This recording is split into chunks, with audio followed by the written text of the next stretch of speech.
na nossa meditação de hoje. E quando eu estava vindo para cá, eu disse, uau, eu deveria ter cuidado melhor do horário. Eu aconselhei hoje 4 mulheres e eu terminei a última às 18 horas. E eu estava tão cansada e com dor que eu me arrumei e arrumadinha eu deitei um pouco, uns 20 minutinhos. Mas aí eu não contava que a gente ia ter um trânsito absurdo aí. Mas eu cheguei e eu fiquei pensando, Senhor, eu fui reprovada no horário. Mas aí eu lembrei de uma palavra que está lá em Pedro, né, que vai falar que o Senhor, Ele não tarda, né? Ele chega na hora certa, né? No devido tempo.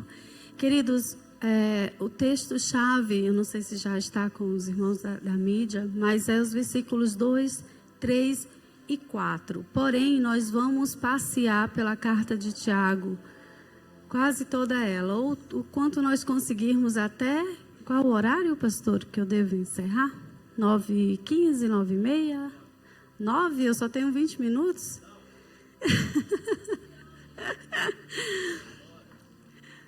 Vou até 9h30, pode ser, gente? Ok. A palavra do Senhor diz assim, na minha versão aqui. Meus irmãos, considerai motivo de grande alegria o fato de passardes por várias provações, sabendo que a prova da vossa fé produz perseverança. E a perseverança deve ter ação perfeita, para que sejais aperfeiçoados e completos, sem vos faltar coisa alguma.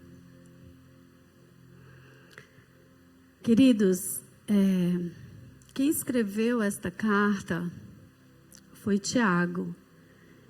E Tiago, ele era um discípulo de Jesus, mas ele não era um dos apóstolos. Ele, na verdade, era um irmão de Jesus, filho de Maria com José. E a gente sabe que os apóstolos se converteram verdadeiramente só depois que Jesus ressuscitou, né?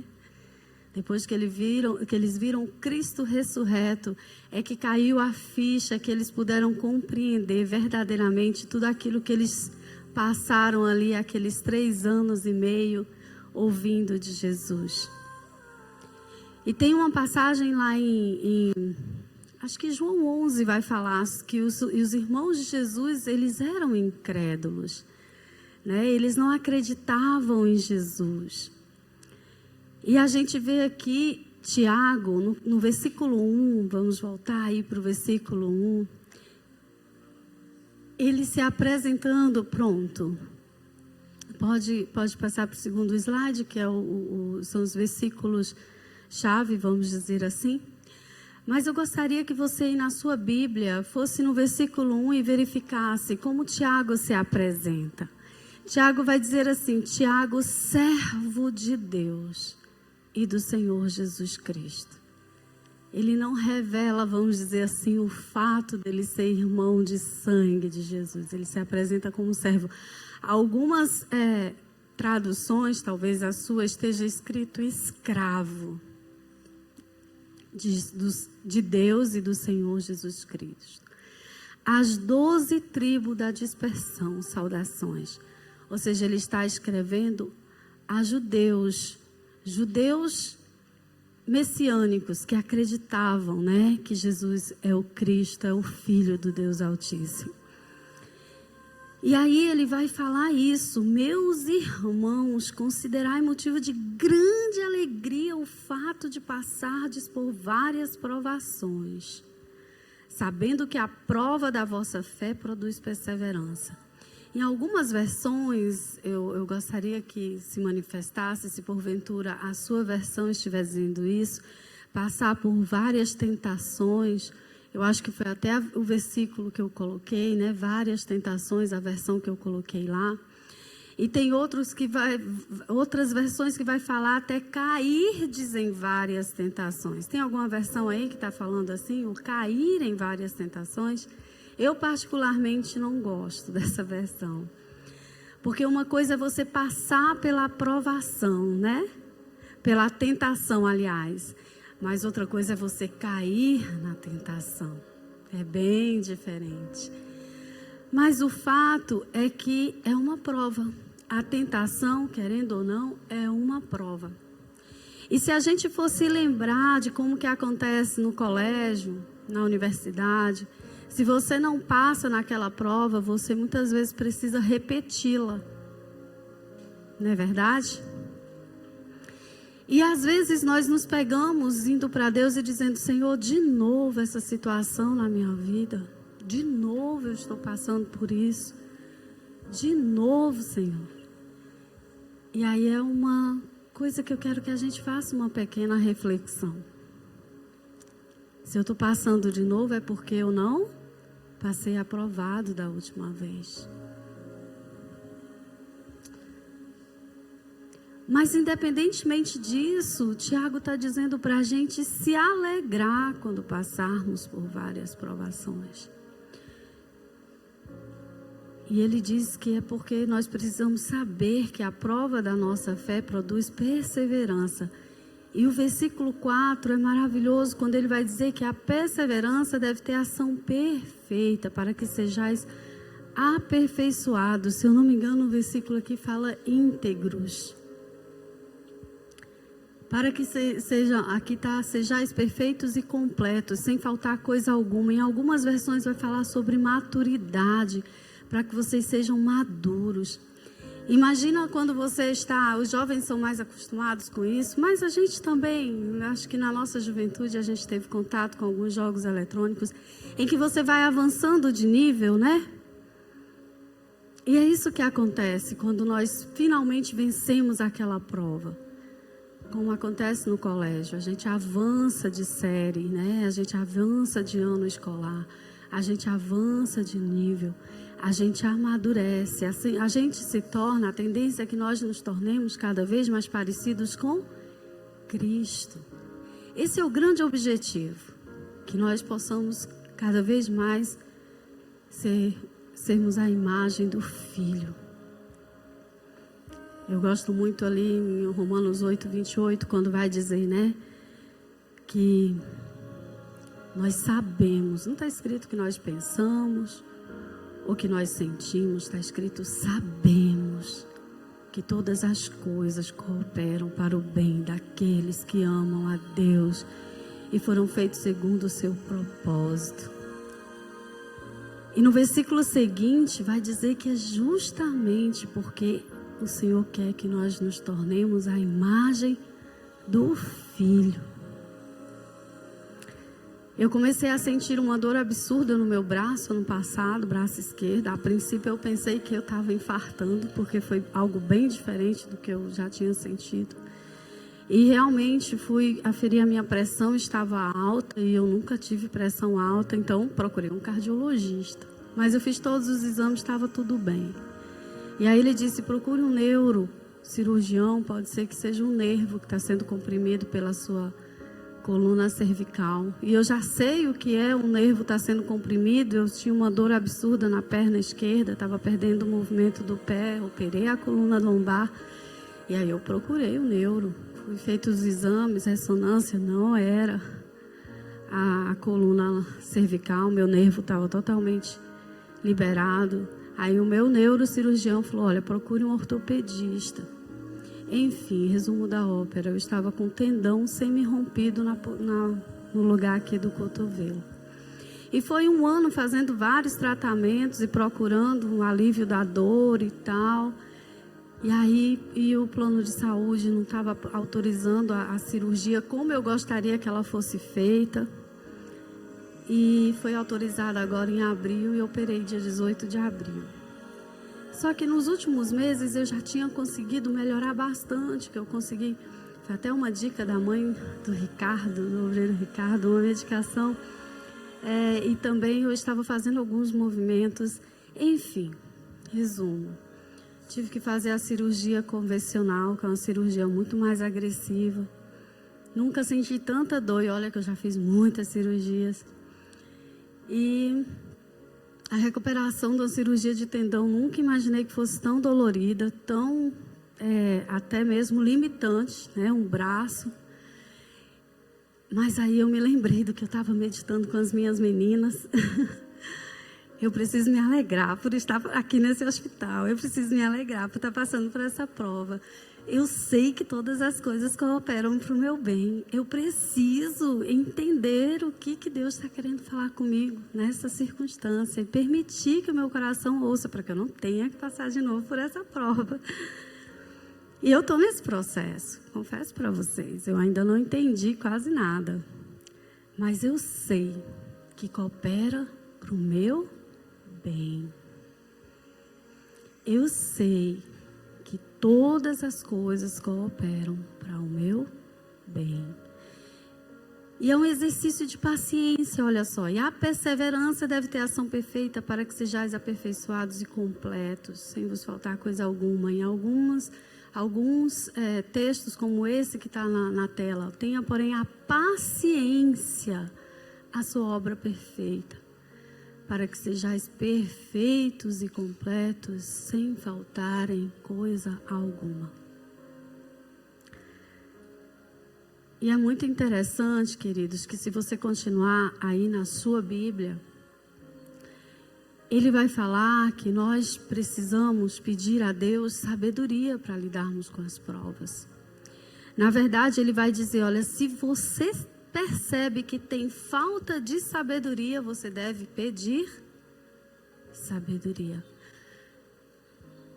Pode passar para o próximo slide, depois eu leio esse versículo 12. Bom, aqui é uma introdução sobre a carta de Tiago. Acho que eu já falei um pouco. Eu acho uma carta extremamente didática e muito prática para a nossa vida cotidiana. Ela começa, falando sobre esse desenvolvimento da nossa fé por meio das provações da vida e da nossa necessidade de sabedoria para lidarmos com elas, com essas provações. E aí, no versículo 5, pode passar o próximo slide, ele vai falar justamente essa questão, olha só. E se algum de vós tem falta de sabedoria, peça a Deus que a todos dá liberalmente, e não lança em rosto, e ser-lhe-á dada. Peça, porém, com fé, em nada duvidando, porque o que duvida é semelhante à onda do mar, que é levada pelo vento, e lançada de uma parte para outra. Não pense tal homem que receberá do Senhor alguma coisa. Olha que interessante. Às vezes a sua prova não é na área da saúde, como essa última prova na qual eu estou passando. Às vezes a sua prova é familiar, é com um filho, é com um cônjuge, é com uma mãe, com um pai. Às vezes com um trabalho, uma circunstância no trabalho. E para a gente lidar com essas questões do relacionamento, especialmente, a gente precisa de muita sabedoria. E a Bíblia vai falar, Tiago especificamente vai falar, lá no capítulo 3, eu gostaria que você passasse para o próximo slide, sobre duas sabedorias diferentes. A sabedoria que vem do alto e a sabedoria que é terrena. E olha que interessante, ó. Quem dentre vós é sábio e entendido? Mostre pelo seu bom trato as suas obras em mansidão de sabedoria. E agora ele vai mostrar claramente a diferença entre a sabedoria terrena e a sabedoria que vem do alto, quando ele vai dizer assim, ó, mas se tendes amarga inveja e sentimento contencioso em vosso coração, não vos glorieis, nem mintais contra a verdade. Essa não é a sabedoria que vem do alto, mas é terrena, animal e diabólica. Porque onde há inveja e espírito contencioso, aí há perturbação e toda obra perversa. Mas, olha como ele vai descrever a sabedoria que vem do alto. A sabedoria que vem do alto é primeiramente pura, depois pacífica, moderada, tratável, cheia de misericórdia. Eu tenho a impressão de que ele não copiou o versículo todo.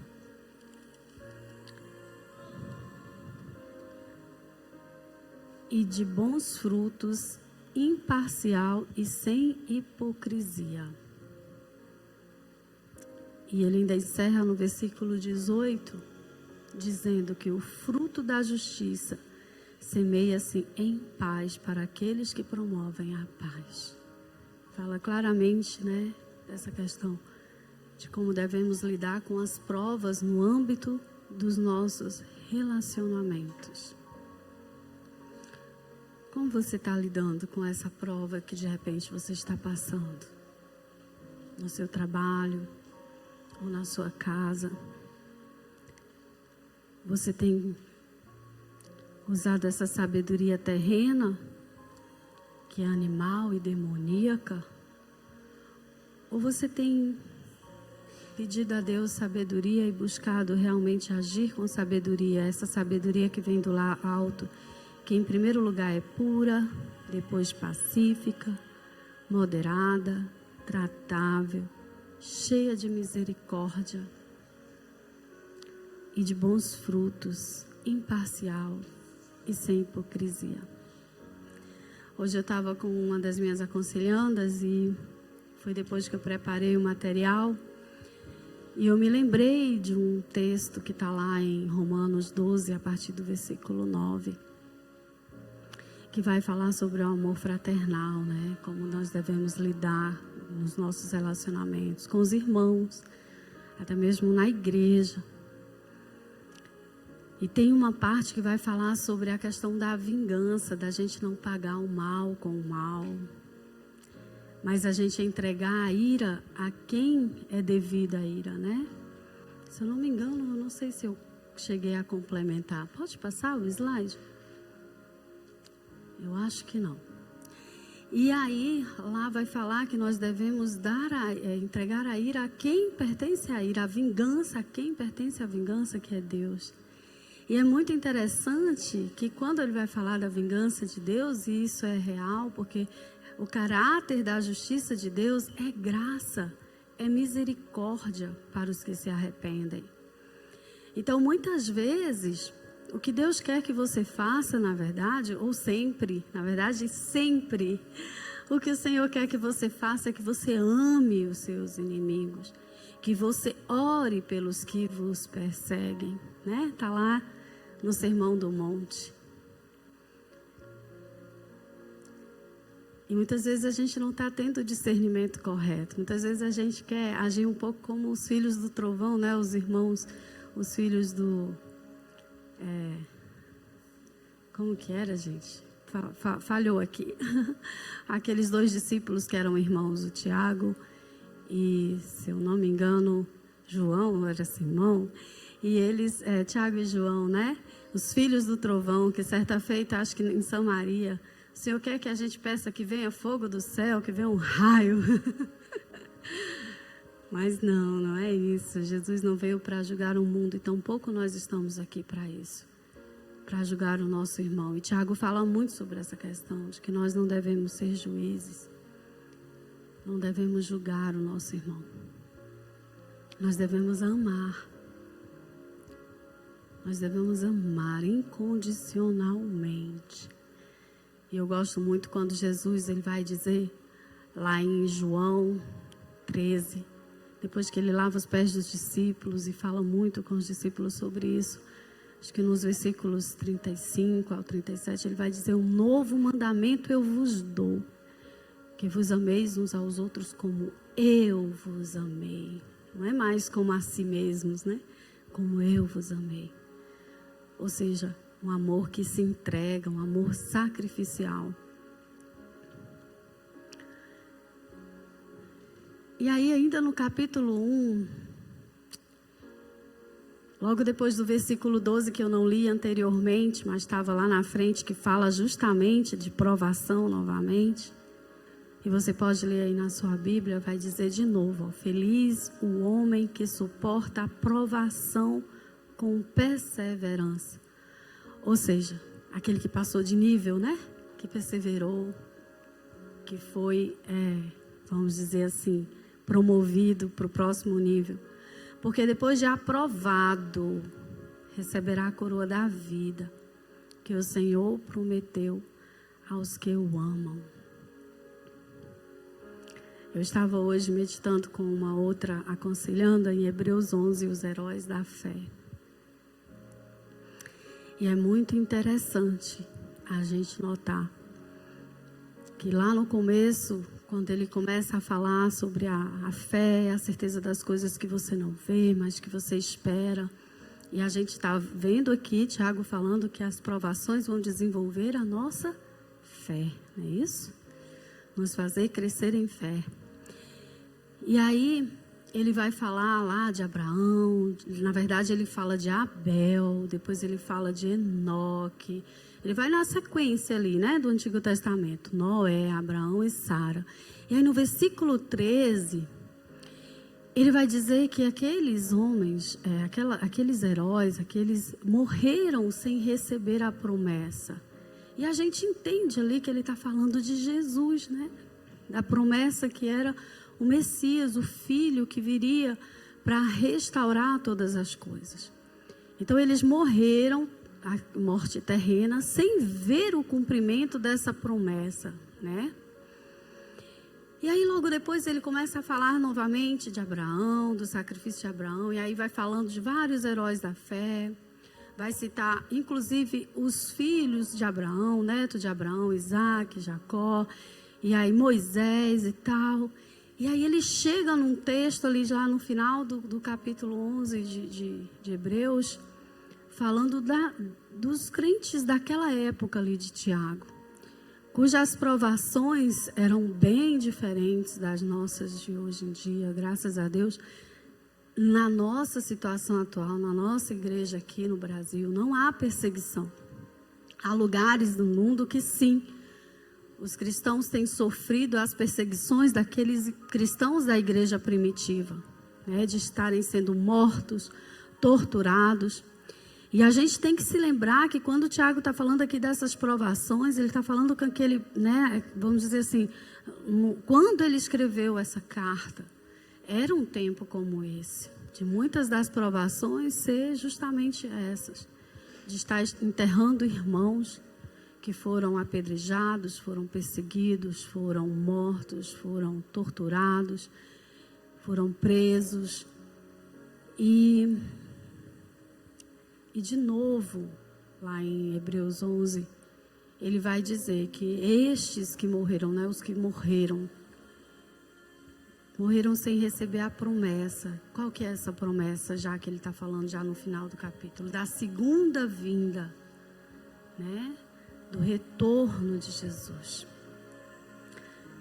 Queridos, eu lembrei de falar isso agora porque eu quero que nós pensemos sobre isso. Às vezes nós temos murmurado, reclamado, enfim, se sentido perseguido e ameaçado por coisas comparadas ao que aqueles homens e mulheres estavam passando naquele tempo, tão menores, coisas tão menos, vamos dizer assim, desafiadoras, que eu fico pensando que se a gente não consegue lidar com essas coisas, como seria se nós estivéssemos vivendo, por exemplo, num país como a China, como outros países em que os irmãos têm que se encontrar em lugares escondidos. Tem que chegar, eu estava ouvindo outro dia o testemunho do missionário, não pode chegar todo mundo ao mesmo tempo, tem que chegar com espaço de horário de 1, 2 horas, para que ninguém perceba que ali vai haver uma reunião entre irmãos.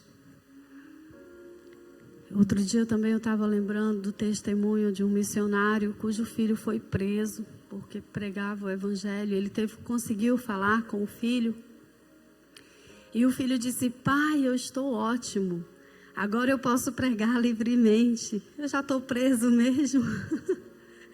Dentro da prisão ele podia pregar o evangelho.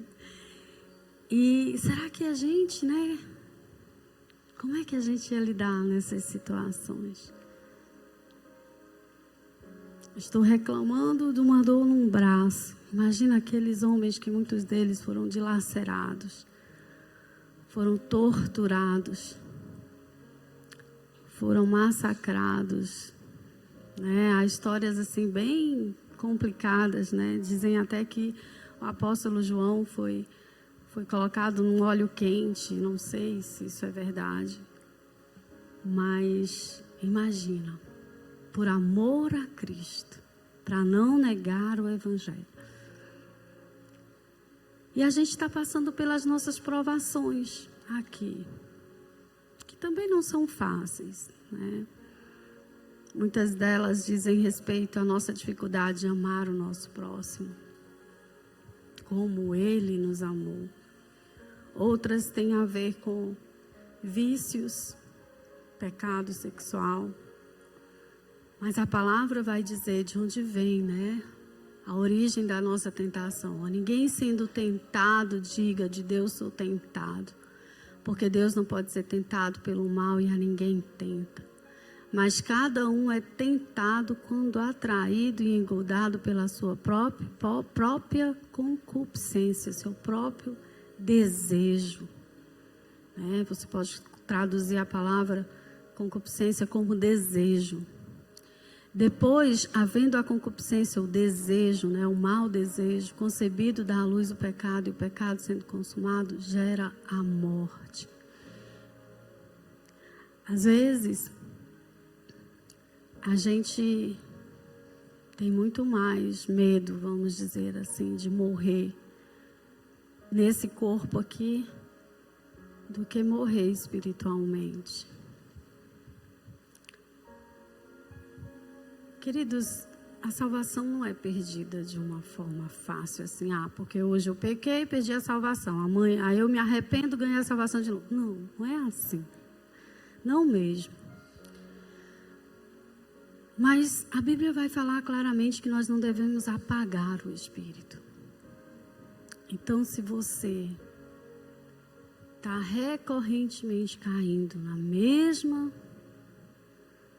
prova, reprovando na mesma prova, mesmo sabendo o que você tem que fazer, você vai lá e cai. É a forma como você responde àquele que te ofende.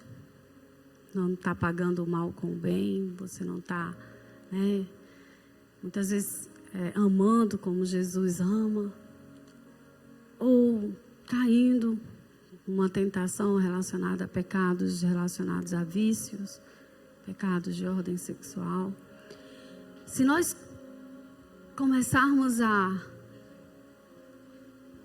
cauterizar a nossa mente, quando vem o Espírito Santo e nos constrange: ei, o que você está fazendo? Se nós continuamos a entristecer o Espírito Santo de Deus, pode chegar uma hora que sim, você vai apagar o Espírito. Você vai apagar o Espírito. E aí é muito perigoso. Porque aí você pode morrer espiritualmente. Eu gosto muito do texto que está lá em 1 Coríntios 5, em que o apóstolo Paulo está repreendendo a igreja, porque a igreja está tolerando uma situação de pecado ali, pecado sexual no caso, em que um filho está tendo relações sexuais com a esposa do pai, com a própria madrasta.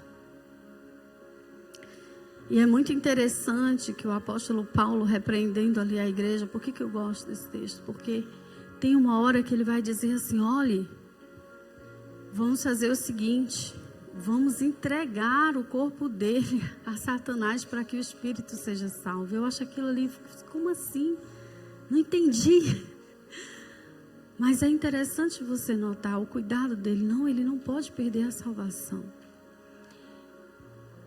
E eu gosto de pensar que lá em 2 Coríntios 2, quando o apóstolo Paulo vai recomendar à igreja que receba novamente, perdoe, está falando daquele homem. Que o fato da igreja ter reprovado a atitude dele, de realmente ter manifestado essa reprovação e tê-lo, ter chamado, ter corrigido ele, ter até expulsado ele da igreja, fez com que esse homem finalmente compreendesse que o que ele estava fazendo é algo que pode nos fazer perder a salvação quando a gente não se arrepende, não se constrange, não ouve o Espírito Santo, quando a gente apaga o Espírito pensamento, cauteriza a nossa mente.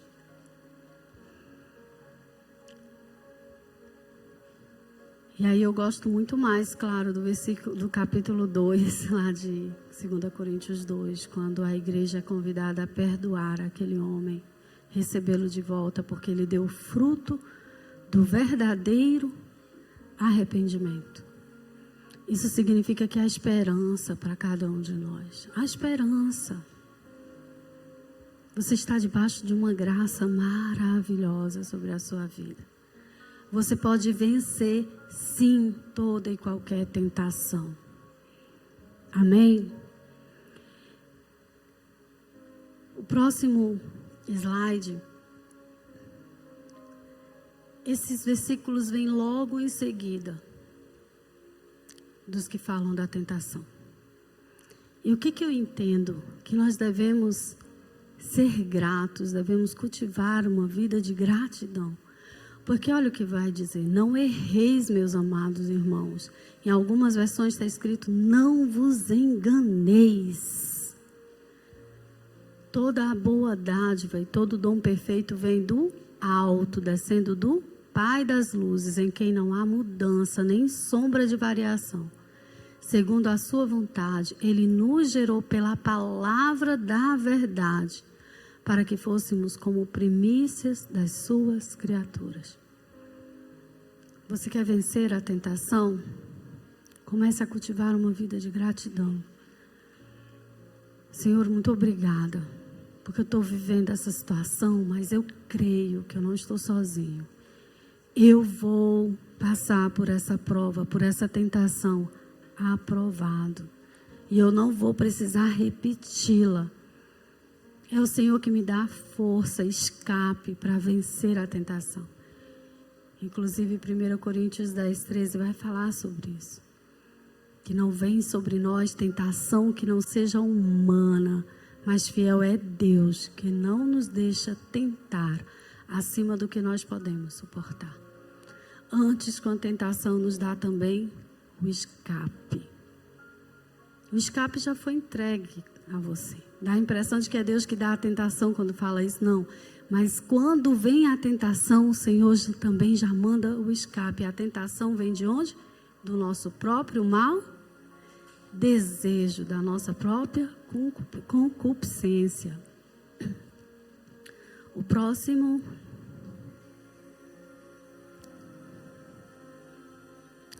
E é muito interessante. Estamos só no capítulo 1 de Tiago, mas vocês já viram que eu estou mencionando outros textos do próprio Tiago e outras partes das Escrituras. Mas é interessante que a continuação vai falar sobre essa questão, né, de novo, dos relacionamentos, né? Que muitas vezes são onde nós mais somos tentados, né? Como uma forma de responder ao nosso irmão, a forma de responder ao nosso cônjuge, ao nosso filho, ao nosso colega de trabalho. Olha o que a palavra vai dizer. Portanto, meus amados irmãos, todo homem seja pronto para ouvir, tardio para falar, tardio para se irar, porque a ira do homem não opera a justiça de Deus. E aí eu acho que eu consegui colocar os versículos lá de Romanos. A ninguém torneis mal por mal.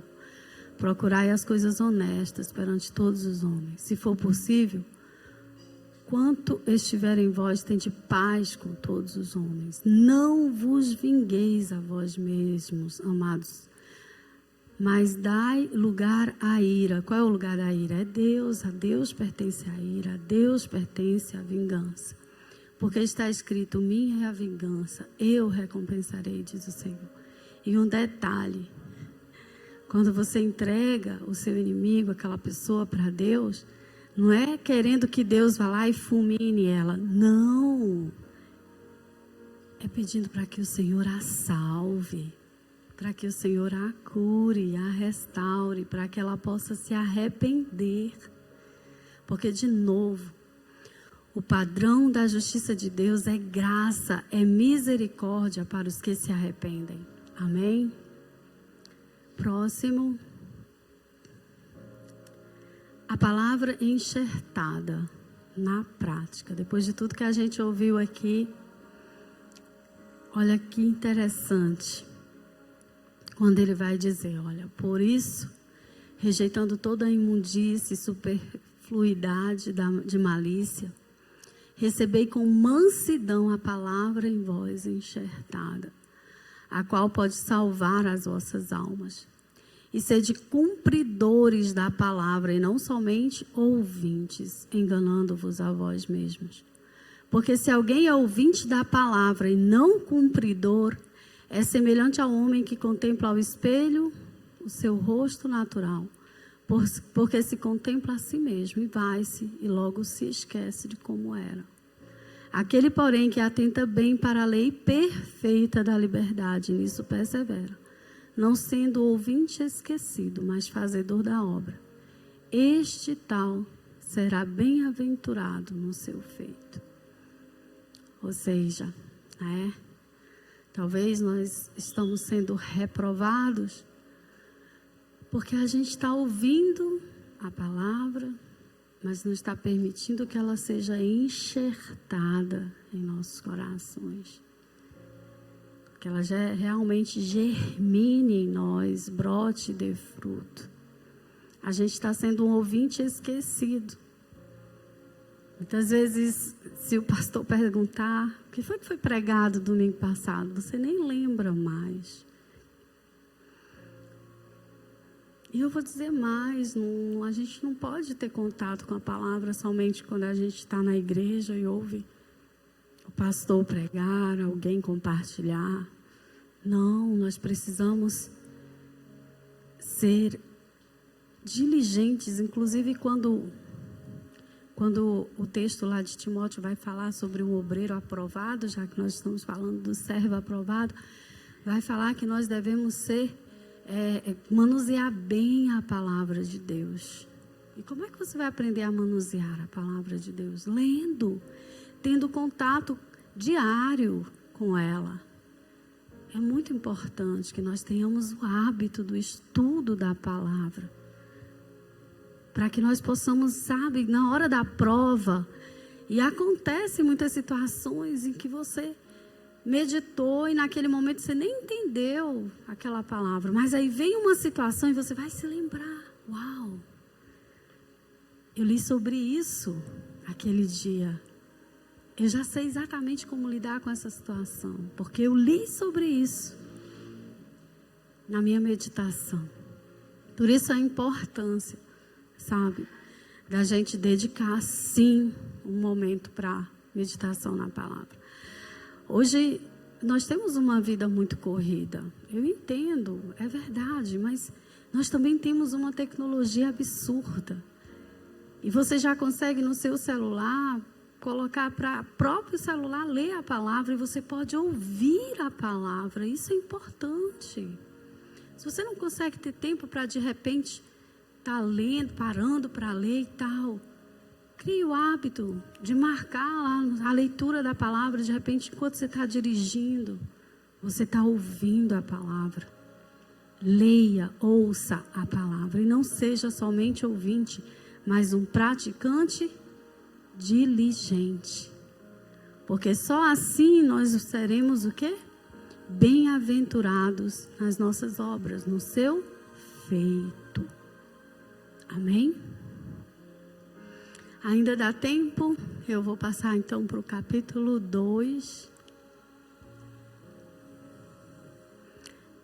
Na verdade, ainda tem 2 versículos aqui do capítulo 1, que vai falar sobre a verdadeira religião. Eu quis colocar, porque às vezes a gente pensa que religião é a gente estar na igreja, vir para a igreja, comunhão com os irmãos e tal. Sim, isso é importante, mas isso não é a verdadeira religião. A verdadeira religião, segundo a palavra de Deus, olha, se alguém entre vós cuida ser religioso e não refreia a sua língua, antes engana o seu coração, a religião desse é vã. Cuidado com a língua. É muito interessante, não sei se vai dar tempo, mas Tiago vai dedicar o capítulo 3 todinho para falar sobre o perigo da nossa língua. E aí ele fala o 27, a religião pura e imaculada para com Deus e Pai é esta: visitar os órfãos e as viúvas nas suas tribulações e guardar-se incontaminado do mundo, guardar-se da corrupção do mundo. Eu me senti muito abençoada quando as meninas, né, entraram em contato dizendo que vocês estavam organizando um grupo aqui da igreja para me visitar quando eu estava recém-cirurgiada. Eu me senti amada e cuidada, porque eu estava sozinha. O Paulo viajou, a Sofia viajou, estava só com o Thales. E mãe, quando fica doente, né, é incrível. O pai fica doente, a mãe cuida ali e tal. O filho fica doente, a mãe cuida, a casa continua organizada. Mas se é a mãe que fica doente, limitada. E aí uau, eles querem me visitar. Como é que eu vou organizar a casa para receber esse povo, meu Deus? Mas eles querem me visitar, que coisa maravilhosa, que gostoso. Me senti amada. Mas isso olha, gente, visitar os órfãos e as viúvas nas suas tribulações, as pessoas em necessidade. Aqui fala de órfãos e viúvas porque naquela época uma mulher não podia trabalhar, então se o marido morria, a viúva ficava desamparada e muitas vezes com filhos, sem ter como, né?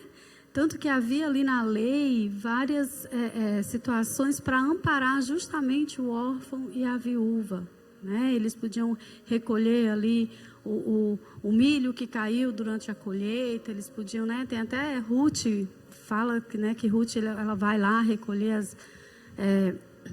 acho que é trigo, ou não sei se é milho, mas é bem interessante a gente pensar sobre isso, né? Que a verdadeira religião está assim, na gente ter esse coração doador, que se importa com a necessidade do outro, com o estado do outro.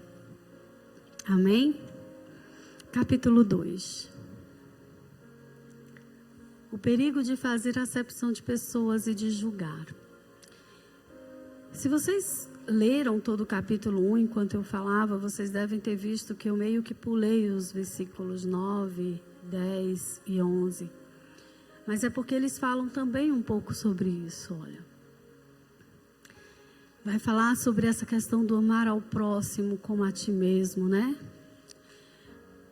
De não fazer acepção de pessoas, porque quando a gente faz acepção de pessoas, nós cometemos pecados. E aí ele vai falar sobre essa questão do guardar. Porque guardar toda a lei, se você quer guardar toda a lei, mas você tropeçar num só ponto, você já se tornou culpado de todos. Por isso que Jesus ele veio para cumprir a lei, né? O fim da lei é Cristo, né?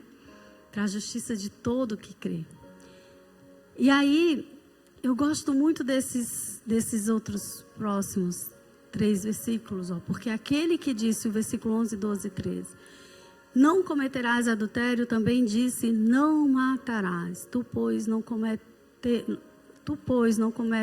cometeres adultério, mas matares, estás feito transgressor da lei.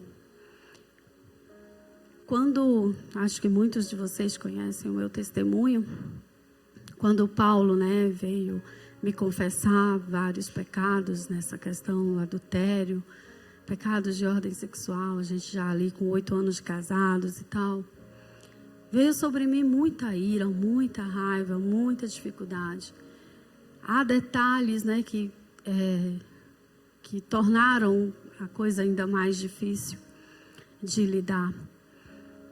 Mas um dia o Senhor me confrontou justamente com essa palavra, ó. Também disse, não matarás. Porque eu tinha vontade de matar ou morrer, mas não continuar com esse casamento. E aí eu percebi que eu não era uma adúltera, mas eu estava me tornando uma homicida. Que não perdoar também é pecado. E eu vou dizer mais. Ele é um pecado ainda mais grave. Sabiam? Eu andei refletindo sobre isso. É muito interessante quando o apóstolo Paulo, em 1 Coríntios 11, quando vai falar da comunhão dos santos ali na Santa Ceia do Senhor, ele vai dizer, examine-se, pois, o homem a si mesmo, né? E ele está falando que, olha, eu estou ouvindo falar que durante o momento da ceia está havendo confusão entre vocês não estão repartindo. Naquela época não é como a gente faz, né? Que é aquele símbolo, cada um recebe seu cálice, um pedacinho de pão e tal. Não, eles faziam como se fosse realmente um jantar, um momento ali de comunhão, e cada um parece que trazia a sua comida, e algumas pessoas eram mais abastadas e traziam bastante comida, e outros muitas vezes não tinham e não traziam, e muitas vezes aqueles que tinham trazido em abundância não repartiam. O apóstolo Paulo estava chamando a atenção sobre isso. E ele vai falar lá, né, que é por isso que há no meio de vocês muitos que estão doentes e muitos que dormem.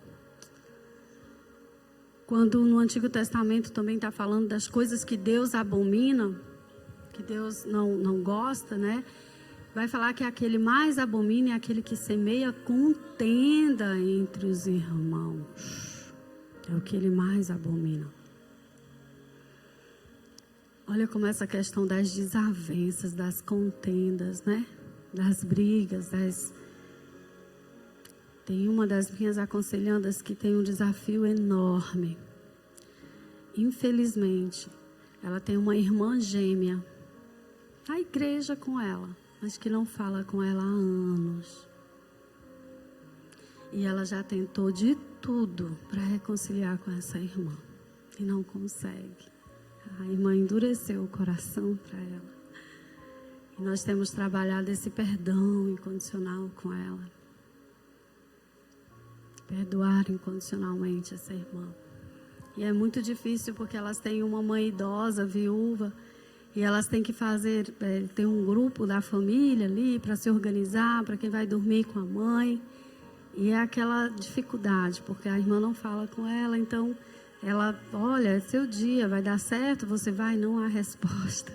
E ela fica, e agora? Como é que eu vou saber se ela vai, se ela não vai?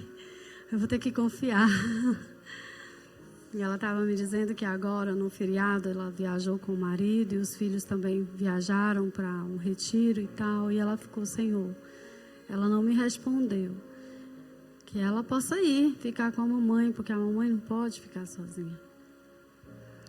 E é muito difícil, você imagina, né? Irmã de sangue, irmã gêmea, gerada ali na mesma placenta, né? E de repente uma situação assim. Mas, queridos, nós somos desafiados a justamente isso, a continuar amando aos que nos perseguem, os nossos inimigos, que muitas vezes são os da nossa própria casa, não é verdade? Não é uma palavra fácil hoje, né? Tá todo mundo aí caladinho. E aí o versículo 13, para mim, ele é chave, assim, ó, porque o juízo será sem misericórdia sobre aquele que não fez misericórdia. E a misericórdia triunfa sobre o juízo. Esse é o caráter de Deus, graça e misericórdia para os que se arrependem. E nós devemos imitar quem? A Deus. E aí você pode me dizer, Ailka, mas essa pessoa não se arrepende. E agora o que eu faço? Continua usando de graça e de misericórdia. Continua tratando o mal, devolvendo o mal com o bem. Porque isso vai amontoar brasas sobre a cabeça, né, da pessoa. Continue amando, ministrando perdão sobre a vida dessa pessoa. Senhor, eu perdoo, eu abençoo para que ela possa se arrepender. Amém? E os próximos versículos, se eu não me engano, vão falar da fé sem obras. Pode passar o slide. A fé sem obras. Queridos, eu tenho muito especial assim, esse texto. Eu já o conheci há muito tempo, mas foi a primeira ministração em inglês do pastor Steve Gallagher, na primeira conferência que a gente foi nos Estados Unidos. E ele pregou esse texto e eu acredito que o Espírito Santo ali abriu os meus ouvidos. Eu não falo inglês até hoje, já são anos, às vezes, indo lá. mas como eu não tenho assim uma convivência maior, e eu confesso, não gosto do inglês, mas eu compreendi aquela pregação, foi tão maravilhoso. E ele pregou justamente isso: olha, meus irmãos, o que aproveita se alguém disser que tem fé e não tiver obras? Porventura a fé pode salvá-lo? E aí você pode pensar, mas se a gente for para Efésios 2, vai dizer que pela graça sois salvos por meio da fé, isso não vem de vós, é dom de Deus, não vem das obras para que ninguém se glorie. Ok, mas no versículo seguinte vai dizer que as boas obras foram feitas para que nós andássemos nelas, ou seja, são as nossas obras que vão testemunhar da nossa fé. É isso que Tiago está falando. E aí ele diz, olha, assim também a fé, se não tiver as obras, é morta em si mesma. Tu crês que há um só Deus? Fazes bem, também os demônios o creem e estremecem. Gente, os demônios creem e tremem. Eles são salvos? Não há mais salvação para eles. Mas, ó homem vão, queres tu saber que a fé sem obras é morta? E aí ele menciona Abraão e Raabe. Só que vocês se lembram que no começo eu mencionei para vocês os heróis da fé? É muito interessante que Hebreus 11 está falando sobre fé. Hebreus 11 está dizendo ali no primeiro versículo que a fé é a certeza das coisas que você não vê, a convicção das coisas que você espera. Não é isso que está escrito lá? E aí, de repente, ele começa a falar dos heróis da fé. E o que ele fala dos heróis da fé? Atos de justiça, obras, atitudes que aqueles homens e mulheres tiveram, que foi relevante, tão relevante que está registrado nas Escrituras. Percebem? E aí nesse texto, Tiago vai falar só de Abraão e de Raabe. Abraão, o pai da fé, que a gente sabe como ele agiu, né? Creu no que Deus disse, olha, vai para uma terra que eu ainda vou te mostrar. E ele foi. E ele deu um filho na velhice para Abraão e de repente ele pede aquele filho de volta. Me dá o teu filho em sacrifício. Queridos, é a primeira vez que a palavra adoração aparece na Bíblia. Quando os servos de Abraão perguntam, na verdade, quando Abraão diz aos servos dele, vocês podem ficar aqui, agora eu vou seguir só eu e o meu filho, nós vamos subir para o monte para adorar. Adoração tem a ver com sacrifício. Você adora a Deus quando você obedece à palavra. E eu vou dizer mais. Se de repente você percebe, eu não estou com fé para fazer isso. Mas se você sabe que é o que você tem que fazer, faça por obediência. Pedro, quando ele estava ali no barco, ele disse, Senhor, eu pesquei a noite inteira, mas sobre a tua palavra eu vou lançar a minha rede. Então você soube o que você tem que fazer. Aí você nem acredita que vai dar certo. Mas você vai dizer assim, eu vou fazer por obediência. Porque a sua obra vai demonstrar a sua fé. Amém? Porque assim como o corpo sem o espírito está morto, assim também a fé sem obras é morta. Eu acho que eu tenho 30 segundos. Próximo slide.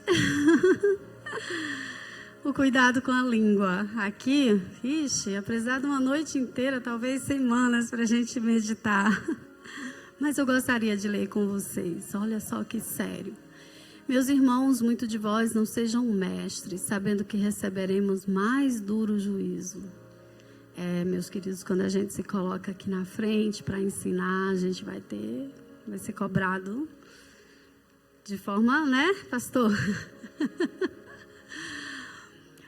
Porque todos tropeçamos em muitas coisas. Se alguém não tropeça em palavra, o tal homem é perfeito e poderoso para refrear também todo o corpo. Ora, nós pomos freios nas bocas dos cavalos para que nos obedeçam e conseguimos dirigir todo o seu corpo. Veja também as naus que, sendo tão grandes e levadas de impetuosos ventos, se viram com um pequeno leme para onde quer que a vontade daquele que as governa. Assim também a língua é um pequeno membro e gloria-se de grandes coisas. Vede quão grande bosque um pequeno fogo incendeia. A língua também é um fogo, como um mundo de iniquidade. A língua está posta entre os nossos membros e contamina todo o corpo e inflama o curso da natureza. E é inflamada pelo inferno. Uau! Para a gente pensar, né? Sobre como estamos usando esse pequeno órgão. Como que nós estamos usando? Será que nós estamos colocando os freios como a gente coloca nos cavalos? Acho que é em Salmos, não sei, Provérbios, põe um guarda na minha boca, que o salmista fala, né? Que nós possamos estar refletindo e meditando sobre tudo que a gente falou hoje. Eu quero desafiá-los a estarem lendo Tiago e relendo. É uma carta muito prática, já que esse curso, né, que a gente está fazendo às quartas-feiras, nós estamos falando sobre sermos imagem de Deus, Imago Dei, a vida cristã cotidiana. Eu percebi como o Tiago, ele é prático naquilo que ele ensina. E os capítulos 4 e 5, o restante do capítulo 3, traz muitas lições mesmo sobre essa questão dos relacionamentos. E os capítulos 4 e 5, se eu tiver oportunidade, outra vez a gente continua até o capítulo 5. Mas é importante que nós estejamos deixando essa palavra realmente ser enxertada em nós, para que ela possa germinar, para que ela possa dar fruto. Amém? Vamos ficar de pé? Como diz o Paulo, para parecer que está acabando, mas está acabando. Quero agradecer a paciência de vocês. Eu sei que eu falo mansinho assim, às vezes dá sono, e eu estou com sono também, estou bem cansada.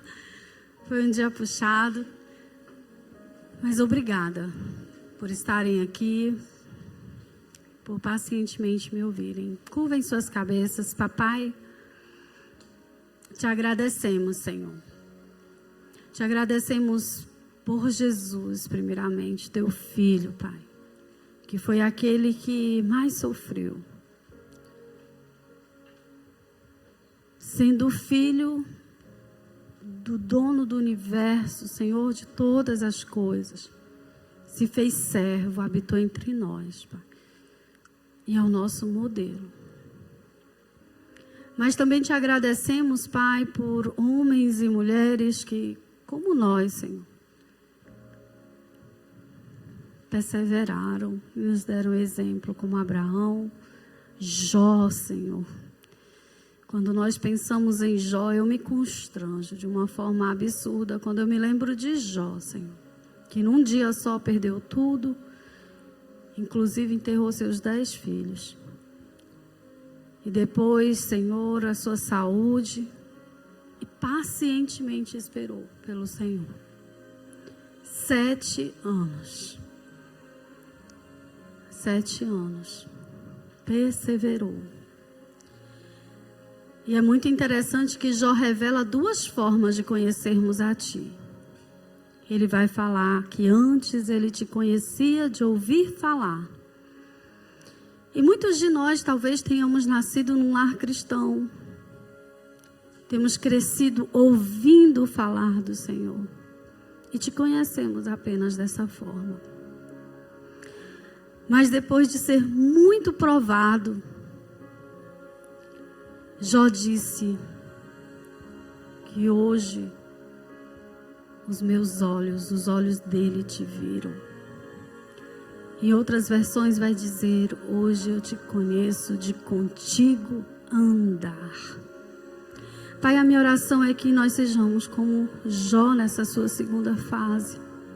Pai, que as provações, as muitas provações, nós possamos olhar para elas e nos alegrarmos como Tiago nos desafia a fazermos. Sabendo que são prova da nossa fé, que vão nos fazer crescer em fé, que vão nos fazer avançar de nível, que vão nos fazer, Senhor, amadurecer, nos tornar mais maduros, íntimos do Senhor. Para que possamos dizer, meu Pai, que nós não te conhecemos só de ouvir falar, mas de contigo andar. De contemplar o Senhor. Os meus olhos te viram, os nossos olhos te viram. Em nome de Jesus, eu oro para que o Senhor fortaleça, Senhor, os joelhos cansados, as mãos vacilantes. Oh Deus, as mãos cansadas e os joelhos vacilantes. Eu inverti aqui. Mas que o Senhor fortaleça. Que o Senhor nos fortaleça. Que o Senhor nos ensine a obediência e o temor do Senhor todos os dias da nossa vida. Em nome de Jesus. Amém e amém. Graças a Deus.